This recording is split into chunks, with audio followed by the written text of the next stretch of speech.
Hello. This is one of the harder things I've done in a while.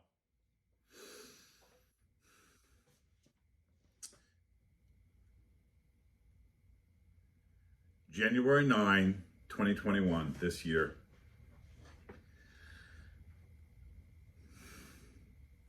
My life came to a screeching halt. Life became numb. I was woke by a phone call by my boy, David Foster, aka Nick Wood's husband, saying, "Hey, it's David. He's not breathing. The paramedics are here."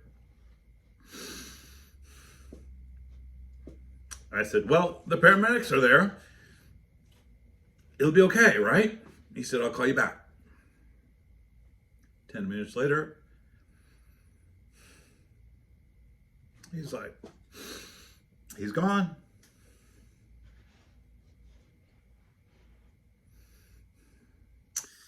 It's like I can just relive that moment as if it's just happened today. But what I can tell you, the tears are missing him, but not sadness. Lots of joy. I'm a lucky son of a bitch to have been with him. Who am I talking about? Some of you knew him, some of you didn't. Most importantly, the reason I'm creating this and posting this on the Fornication newsletter is because he was the co-creator of Fornication Parties. My name is Ray Dalton. My boy's name was David, also known as Nick Wood. He did a few porn. And we were together 4.5 years. He had a husband of 30 years. They were together. They were committed. And my relationship was with my boy. And since he had a husband, then his husband was also family. So we considered ourselves a family dynamic. And I would go stay at their place in Atlanta.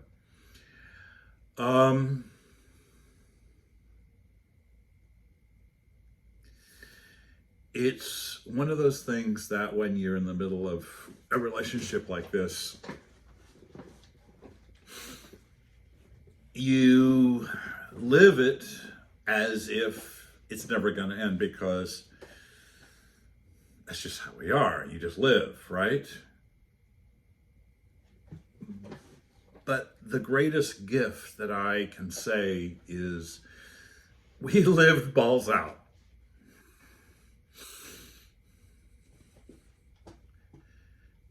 His husband worked for Southwest, and so my boy got to come visit me whenever, wherever. He was at every fornication, the doorman. He was the one in charge of making sure that everybody came in, was taken care of, and nobody with drugs was showing up.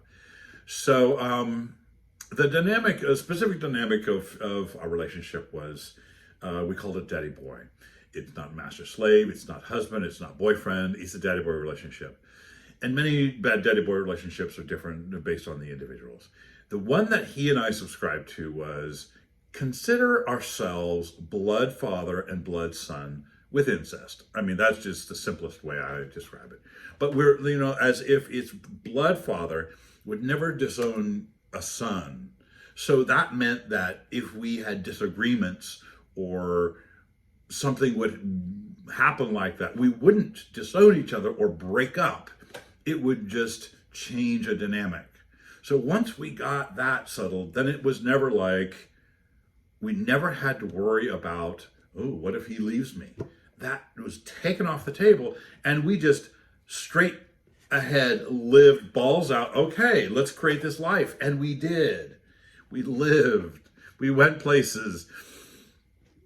We did things that he had never done, I had never done. And my greatest joy is having met him when he was at a point where he had done a lot of things and lived his life and had was in a place of despair, wasn't really enthralled with life. And I came along and we saw each other for who we are and we connected. You know, when I connected with him, we met in Key West and saw each other a few times. And then I saw him in Atlanta a week later. And we kept in touch and we were phone calls and such and texting every day. And about a month and a half into the relationship, he texted me, "So you're going to be my daddy?" And my text back was, "I'm sorry, did you mean to phrase that in a question form?" And we laughed, of course, it was LOL. And I said, "Sounds like we need to have a conversation." So we had a phone call and we had regularly scheduled phone calls once a week. So for 3 weeks, we had questions. We talked about what is daddy boy relationships. What does it look like? What does it not look like? What does it work for us? Who are we? What's the dynamic that will work for he and I, specifically because my lifestyle, his lifestyle, what's it look like? So we created basically from nothing. And we designed it for us. But at the end of those 3 weeks, I got clear on what I saw what a daddy looked like and what he saw a boy look like and what we were both available for. And bottom line is, we said yes to it. I account those 3 weeks of rigor to the longevity and clarity and unwavering, and I mean not 1 second of wavering on my part for 4.5 years. Never questioned that choice. When I was in, I was in. When he was in, he was in. Of course, it took us about 1.5 years. You know, you get to know each other, hot points, weak points, triggers, what works, what doesn't work. We didn't see each other every day, so so it took longer to really get to know each other, which I highly recommend. Long distance relationships are awesome. It really, really, guys, it really worked for us. And one of the things that came up, 1.5 years into it was something I had to work on myself sexually. And I had to look at it square in the face. And I took it on 100%, and it completely shifted us. And from there, it was just upward. It just got better and better and better. Not long, however, about 1 year, several years into the relationship is when fornication began, and him and I talked about it, and I told him I was going to do this, and it started in Chad Bush's, house in Fort Lauderdale, and we grew from there. And Boy David has been at every party. I think he missed one in all this time prior to his passing. He was committed. He was always reminding me of what our intention was and were we on track and what does he need to do to support me. It's just one of those things that the idea of creating something with someone and doing it and having it work and live and breathe and create something that is now in 2021 really blossoming. During the pandemic in 2020, that was a hard one for him when that came down. He knew how much the fornication parties meant to me, and I know how much they meant to him. Let me go back to, let me finish about pandemic.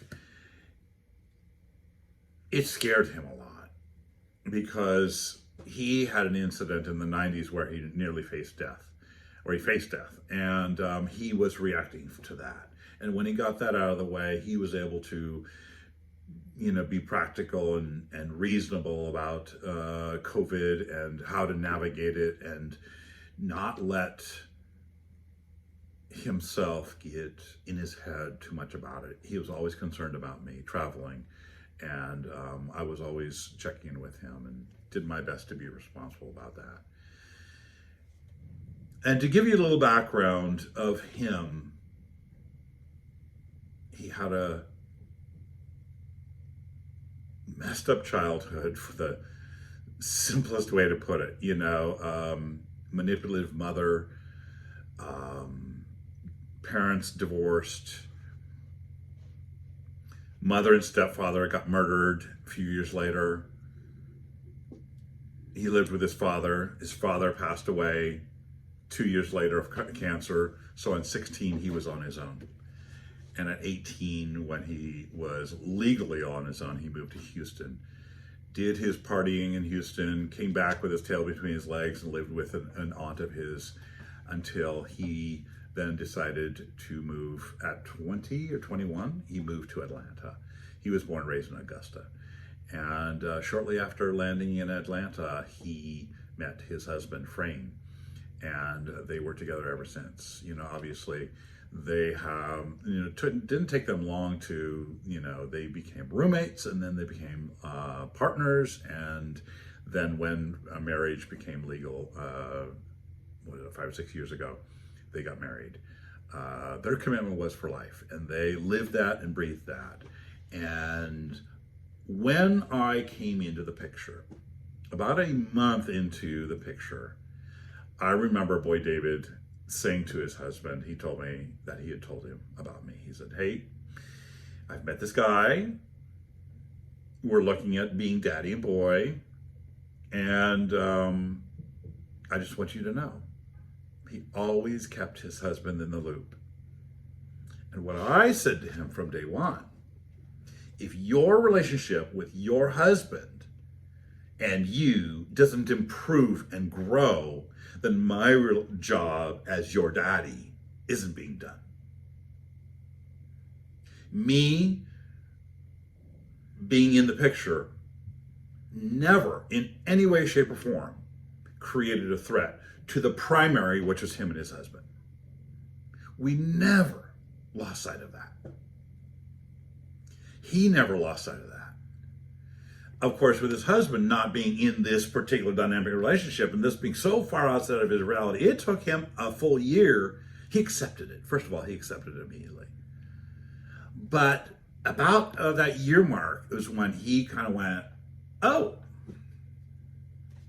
And he really got it that I was an additive, an asset, not someone taking something away. So it created a bigger group, a bigger dynamic. And we consider ourselves family. And, family was something that Boy David had struggled with all his life. And he was good when he had me and his husband. He's like, "I've got family." Thanksgivings were so important to him because Thanksgiving is about food and family. So I always make sure, no matter where in the country I am, I got to be in Atlanta for Thanksgiving. And we had some awesome Thanksgiving. He loved cooking. We did it all. We did the big oversized meal every year. That was just what we loved doing, and we did it. We were family.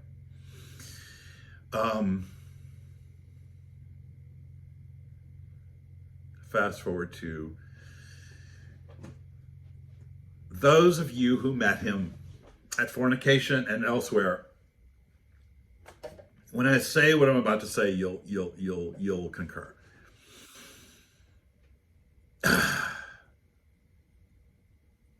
Some of the happiest moments of his existence, of his entire life, by the time we were together, was several things. But one of the big things was when he got to be the doorman at his daddy's fornication parties and really sink his teeth into creating this space and making it a safe space for everybody. That boy kicked ass at the door. He knew what he was doing. He did it very well. And I like to say he could spot somebody who was high a mile away, and he knew how to handle them. And when it wasn't his position to handle them, he called me up and I would handle them. But the bottom line is the way he checked people in and just the methodology, he loved it. It gave him life. It gave him purpose. He was proud to be the doorman. And you guys who met him and would get to know him and treated him with kindness, thank you. That meant the world to me, because I know my boy. I know where he came from, and I knew his trigger points and what made a difference to him. You guys made that difference to him. That's actually why we had the memorial in Fort Lauderdale, because that's the hub of fornication. That's where the predominance of where he met you guys. So every time we had a fornication party, no matter where it was, we'd go out to eat afterwards, fucking tired as fuck. And every time, I would look at him and I would grab his hand and I would look, thank you. You rocked it. Without you, I couldn't be doing this. And I acknowledged him fully every time. And here's the sad part. Fornication wasn't making money. And so he refused to ever get paid. And so he did it out of the kindness of his heart. And during 2020, we had the conversations. I said, we're not relaunching fornication unless we make money and you get paid at the front door. I made that promise to him.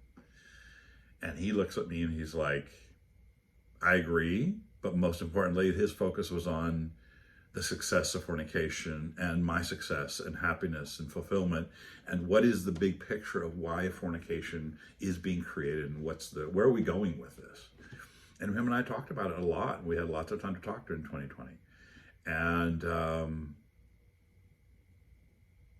there'll be more that you'll see coming up about where we're going with fornication.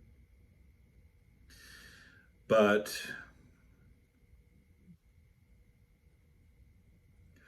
when something like the passing of your life partner, my boy, whatever you want to call this completely, deeply committed relationship, there's nothing like it. I've faced death 6 times in my life. Nothing compares to this. I was devastated. I was numb.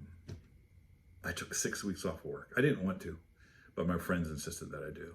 I did another GoFundMe. Last year I had shoulder surgery, and so I had to be off of work, and I did a GoFundMe. And I was like, I can't do another GoFundMe. And my friends were just like, yes, you are. And you guys just were very generous. It was quite moving. When I say community, I mean community. I do believe in community. I live it. I breathe it. I am community. And you guys proved you are a community. At the end of those 6 weeks, I just allowed myself to fall apart during those 6 weeks. And I did, quite often.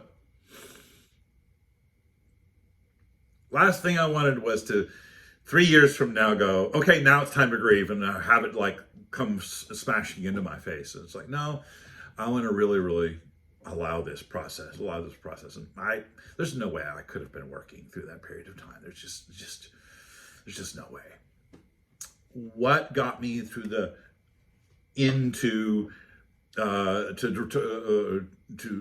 to complete that 6 week cycle was when I said, it's time for me to post on social media, because I'm a public person. He's a public person. People around the world know who we are. And it was a time to do a memorial. So I did one of these, but differently. It was a photo montage and things like that. And I put that on social media, on my Facebook and my Twitter and Instagram. But putting those photos together was one of the hardest things I've done in my life.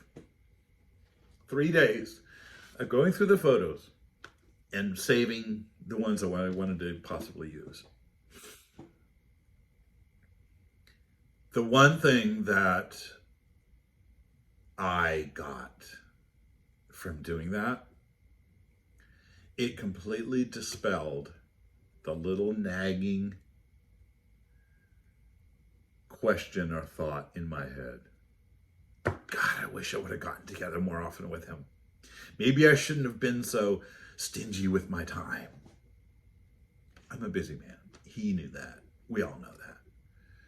And when I started to look at the chronological order in which those photos of him and I spent time together, I saw the time we spent was more and more and more and less time in between. And I was like, holy shit. We did spend a lot of time together. We went to a lot of places. The Grand Canyon. Road trips was our favorite thing. He would say, Daddy, what part of your road trip can I go? And we would do, one time we did from LA to Columbus, Ohio together. It was some of the most joyous, happy times him and I spent together, just road tripping. It's beautiful, just simply beautiful. Nothing quite like that. Just unequivocal, just love. We express love nonstop. The one thing I'm going to segue into here is the greatest gift that I've gotten out of his passing is good relationships can occur. I did it. I did it right. I fucked up a few times, but that's actually what a relationship consists of. I did a good relationship. It worked. He did it. It worked because our minds were on the other person. What do they need? How can I fulfill their needs? He would say to me, Daddy, what do you need? And I would say to him, boy, what do you need? But we would elaborate. What do you need for blah, blah, blah, fill in the blanks. And we really were each other's biggest cheerleader. That was everything. And when he passed, I can say without a doubt, there isn't one thing that I wish I would have or said or not done. We did it all. We did everything. That's the biggest gift that I can imagine. Like, what's better than that? But there's a big empty spot. Some days it's hard. Most time I just keep busy. Sometimes I have to slow down and remember, I'm the luckiest man in the world. I told him that many times. I told him I'm the luckiest guy in the world. And he began to believe it. He really believed it. That's everything to me. To contribute such a life to another individual is the absolute greatest joy of my life and blessing.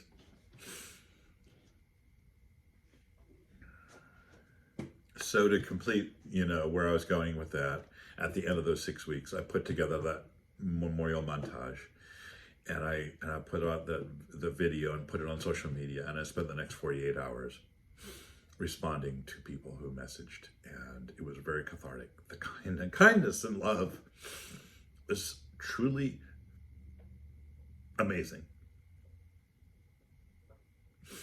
But it was then that heavy cloud lifted.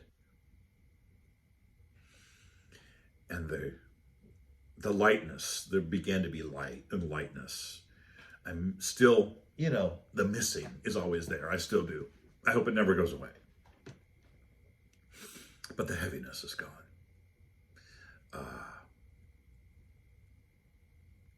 What's left is joy. And now I get to live in his legacy. I get to just fully have his and my vision together, our vision together as it pertains to fornication, but also relationships in general. I do speaking engagements about relationships and male sexuality.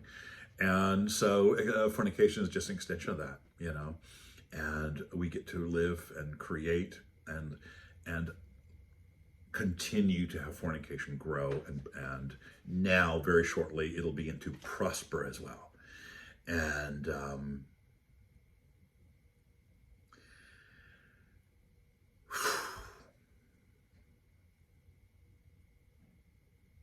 dozens of times, he would look at me and say, Daddy, I pray every day that you get everything you want and need in life. And he meant it.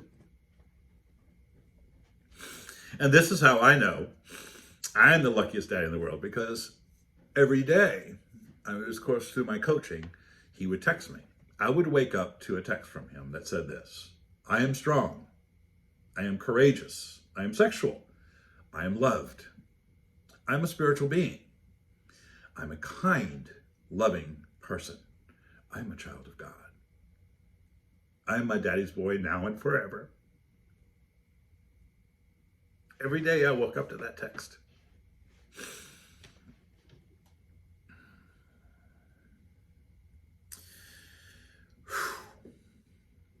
And it's, there's something else I was going to read as well. And I can't find it now. Oh, here it is. And it's a quote from Ricky Gervais, from the creator of Afterlife. If you haven't seen it, I highly recommend it. If you know of somebody who's grieving, Ricky Gervais's show on, I think, Netflix, called Afterlife. It's amazing, truly amazing. And this is how I feel about Boy David. I would rather live missing him than have him live missing me. That's how much I loved him. Absolutely. This is the better version. I'll take this version. His contribution to my life is astounding. He was my rock. He kept me on the straight and narrow, you know, as much as anybody can, you know. I am who I am. I'm trying to think if there's anything else I wanted to say.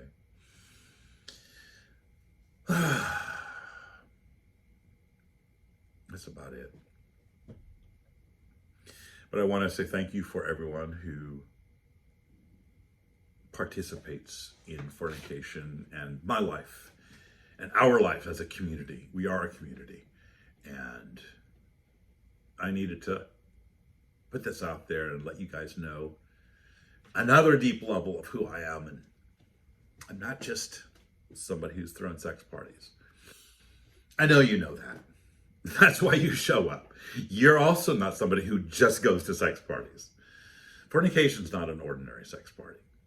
And those of you who haven't been to one, you'll see. It's just, you know. It's just, you know, when you have a foundation of creating freedom, expression, community, connection, in reality, not just a cute statement. You know, you've got the winning combination of what people need and want as human beings, and that's what we're here for. Boy, David and I were, you know, created that. We lived it. You saw us. You saw that joy in our interactions. You told me so. And I just like, yeah, we're doing it. This is us. We're real. There ain't no artificial nothing here. So thank you for listening to this, to the end here. And anybody who is going through anything like this, I'm here. I'm a community man. I'm a porn star. I'm a sex worker. I go. I do porn. I'm also a trained life coach. I call myself a sex therapist. I'm also a trained shaman. I do public speaking engagements. And I've given my life in search of leadership, self-expression, and sexual freedom. Everything about me is in interest of those. So that's who I am. And this is who Boy David helped create and support. And who I am is I got to support him as all those things and more. And hopefully that gives some closure to those of you who knew him. And were saddened by his passing. And those of you who didn't know, trust me, his legacy lives. Thank you all. God bless.